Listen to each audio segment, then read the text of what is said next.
Hey listeners, this is Ben, the Amateur Exegete, and you're listening to episode 17 of Bible Study for Amateurs. Today's episode is An Amateur's Toolbox, the New Testament by Bart Ehrman.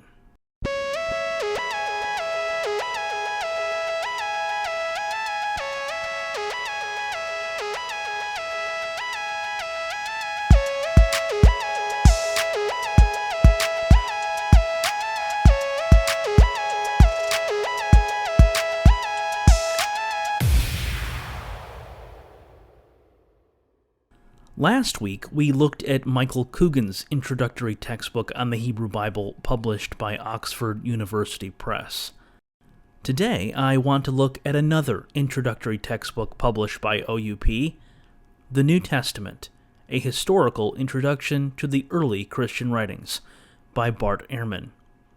Though currently in its 7th edition, the version I'll be going over today is the 6th, put out in 2016. Bart Ehrman is perhaps better known as a provocateur who stirs up the hornet's nest of evangelicals, and sometimes atheists too. A former Christian, Ehrman has a Ph.D. from Princeton Theological Seminary, where he studied textual criticism under the legendary Bruce Metzger.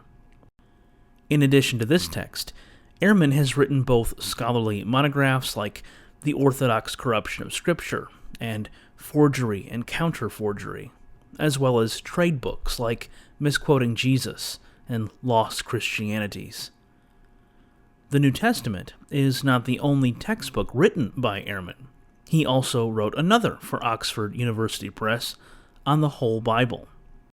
Given that Ehrman is not a believer, what is his obsession with the New Testament? Why study it? This is the question he addresses in the introduction, wherein he notes that there are several reasons people study the New Testament.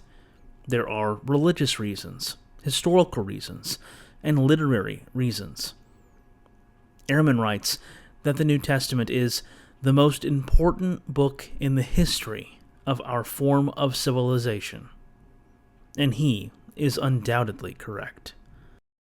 The first few chapters of Ehrman's work give an overview of the New Testament, including the various ancient manuscripts that attest to it, as well as the Greco-Roman and Jewish contexts in which it was created.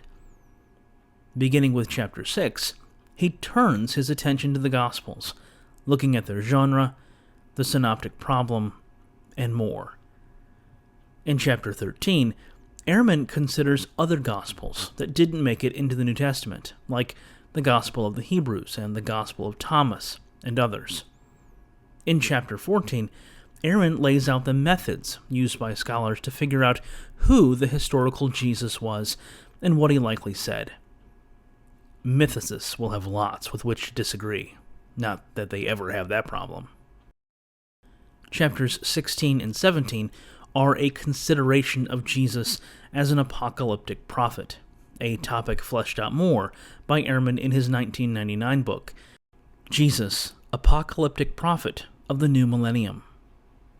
Other chapters in the volume cover the Pauline epistles, the relationship of the Apostle Paul to Jesus, James, and others, inter- and intra-Christian debates, and apocalyptic texts like the Book of Revelation. One of my favorite features of this volume is something also found in Coogan's textbook: helpful bibliographies at the end of each chapter. Truthfully, these are annotated bibliographies, and Ehrman recommends both classic works and more contemporary stuff. He also does something you don't see happen all that often. He recommends works with which he personally disagrees. For example, at the end of chapter 20, Paul the Apostle, Ehrman recommends N.T. Wright's Paul in Fresh Perspective, and writes that it is an accessible introduction to Paul from a historical and especially theological perspective by a leading British scholar of the New Testament. In fact, if you survey the various bibliographies in each of the chapters, you'll find Ehrman recommending many Christian scholars, including Larry Hurtado, Gerald Hawthorne, among others. Also helpful about the bibliography is that Ehrman will often note if the recommended texts are for beginning students or for the more advanced. Those with little training in New Testament studies can peruse the bibliography and find those texts that are more fitting for their particular learning level before moving on to more difficult ones. Throughout Ehrman's textbook, you'll find charts, insets, maps, and pictures that are relevant to the topics at hand. On page 76 is a picture of a part of the Isaiah scroll from the Dead Sea Scrolls. On page 165 is an interesting inset on the Lord's Supper in the Gospel of Luke and its relationship to the account in the other synoptics. On pages 415 to 422, you'll see pictures of archaeological ruins, statues, and more related to the world of the Apostle Paul. As an introductory textbook to the New Testament, this volume has it all, and it's why it's part of my amateur toolbox. That's all the time we've got this week.